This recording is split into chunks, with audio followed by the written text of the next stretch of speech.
జై శ్రీరామ్. 2022 నుంచి 2025 ఆగస్టు వరకు మొత్తం 18 ప్రెడిక్షన్స్ అనేవి ప్రూవ్ అయ్యాయి. ఇవన్నీ కింద డిస్క్రిప్షన్లో ఇవ్వడం జరుగుతోంది. యుక్రెయిన్ అధ్యక్షుడు జెలెన్స్కీ 2026 జూలై లోపల ఆయన రిజైన్ చేయడం కానివ్వండి, లేకపోతే మరణించడం కానీ జరిగే అవకాశాలు ఎక్కువగా ఉన్నాయి.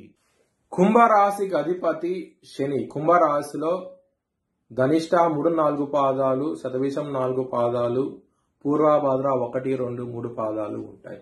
ఈ నక్షత్రం వాళ్ళందరికీ నేను చెప్పే మాస ఫలితాలు వర్తిస్తాయి. ఈ మాసంలో మీకు శని గారు 2వ స్థానంలో ఉండి వక్రించి ఉండి సూర్యుడి దృష్టి శని మీద, శని దృష్టి సూర్యుడి మీద పడుతోంది.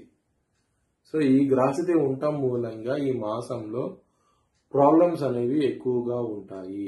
ఎప్పుడైతే గురువు గారు మీకు కర్కాటక రాశికి వస్తున్నారో, అంటే 6వ స్థానానికి వస్తున్నారో, గురువు గారి దృష్టి కుటుంబ స్థానమే పడుతుంది. కానీ గురువు గారు 6వ స్థానంలో ఉంటారు, రుణ రోగ శత్రు స్థానంలో ఉంటారు. సో ఈ గ్రహస్థితి ఉండటం మూలంగా ఈ మాసం అంతా కుటుంబ పరంగా ప్రాబ్లమ్స్ అనేవి ఉంటాయి. ధనపరంగా మాత్రం ప్రాబ్లమ్స్ అనేవి అధికంగా ఉంటాయి. సకాలంలో చేతికి అందదు, చాలా ఇబ్బందికరంగా ఉంటది ఈ మాసం అని ధనపరంగా మాత్రం. విద్యార్థులకి మీకు 4వ స్థానం అధిపతి అయిన శుక్రుడు నిజపడ్డాడు 9 అక్టోబర్ నుంచి. మరియు శని దృష్టి, కుజుడి దృష్టి 4వ స్థానం మీద పడుతుంది. సో ఇటువంటి ప్రాబ్లమ్స్ ఉండటం మూలంగా విద్యార్థులకి 9 అక్టోబర్ నుంచి ఎక్కువగా ప్రాబ్లమ్స్ ఉంటాయి. విద్యార్థులకి కొంచెం జాగ్రత్త తీసుకోండి. లవర్స్ కి మాత్రం 19 అక్టోబర్ నుంచి చాలా ప్రాబ్లమాటిక్ గా ఉంటుంది. 19 అక్టోబర్ వరకు మీ లవ్ కి ప్రపోజ్ చేయండి, యాక్సెప్ట్ చేస్తారు. మీ లవర్ కి చాలా చాలా ఆనందంగా కూడా ఉంటుంది మీరు ప్రపోజ్ చేయటం మూలంగా కూడాను. ఇలాంటి మంచి ఫలితాలు కూడా ఉంటాయి. ఎప్పుడైతే 19 అక్టోబర్ నుంచి గురువు గారు కర్కాటక రాశికి వస్తారో, మరి బుధుడు పంచమాధిపతి అయ్యి కుజుడితో కలిసి ఉంటాడు. సో ఈ గ్రహస్థితి ఉండటం మూలంగా 19 అక్టోబర్ నుంచి మాత్రం వ్యతిరేక ఫలితాలు అయితే ఉంటాయి. శత్రువులు అనే వాళ్ళు ఉండరు, మీకు శత్రువులు మిత్రులు అవుతారు. చాలా చాలా ఆనందంగా ఉంటారు ఈ మాసం అనేది. హెల్త్ పరంగా మాత్రం ప్రాబ్లమ్స్ ఉంటాయి.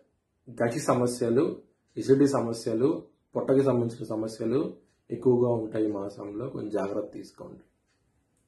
మ్యారేజ్ పరంగా చాలా చాలా ఇబ్బందికరంగా ఉంటుంది. ఎందుకు? 7వ స్థానం సింహరాశి అవుతుంది. సింహరాశికి అధిపతి సూర్యుడు. సూర్యుడు కన్యా రాశిలో ఉన్నాడు 17 అక్టోబర్ వరకు. శని దృష్టి ఉన్నది. మళ్ళీ 17 అక్టోబర్ నుంచి సూర్యుడు తులారాశికి వెళ్తాడు. తులారాశిలో సూర్యుడు నీచ పొందుతాడు. ఇక్కడ శుక్రుడు మీకు 7వ స్థానంలో ఉన్నా సరే రాహుగా దృష్టి ఉన్నది. 9 అక్టోబర్ నుంచి శుక్రుడు కూడా నిశ్చితులకి వెళ్తాడు అనమాట కన్యా రాశికి. ఈ గ్రహస్థితి ఉండటం మూలంగా మీకు మ్యారేజ్ పరంగా చాలా చాలా ప్రాబ్లమ్స్ ఉంటాయి.